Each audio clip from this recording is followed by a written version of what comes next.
My last album, China Blue, was a jazz album, and it had a wonderful feature with Michael McDonald singing on it, which was rather thrilling for me because I'm a huge fan, and he's like, I keep forgetting when I don't love you anymore. I did a cover of his version, and then he did backing vocals on my album. I was thrilled about that. And then since then, I've been approached by the host for tonight's show, Paul Reiser. Everyone knows him as the actor and comedian from Mad About You, but he's also a classically trained pianist, and it turns out he's a big fan. I was thrilled and delighted, obviously honoured, and we've now started working on a collaboration together, and it's our plan to have our album out by the fall.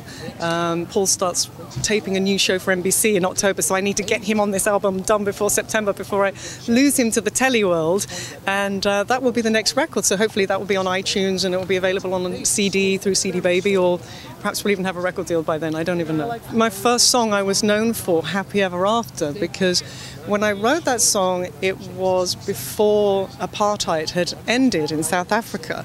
So to have written that song, and then when we came to do the remix, because the song was started off as a love idea, don't ask me why I'm running out of laughter, and then I'm like, how can I be writing a love song when there's apartheid in South Africa? What's wrong with me? And so it had this twist about how can I do that if Nelson Mandela isn't even free?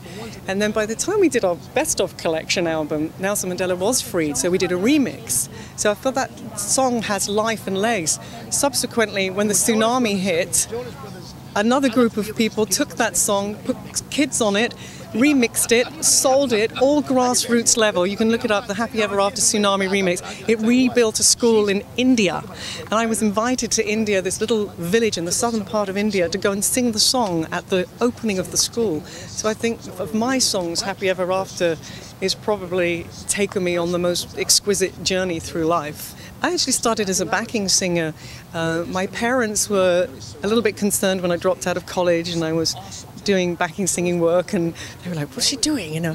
But it was an incredible foundation because I got to really see the world and see how hard it was to be an artist, to get a record deal, to take the knocks. And basically, I've ended up, 20 years later, 10 albums later, and here I am in Hollywood doing an album with Paul Reiser. So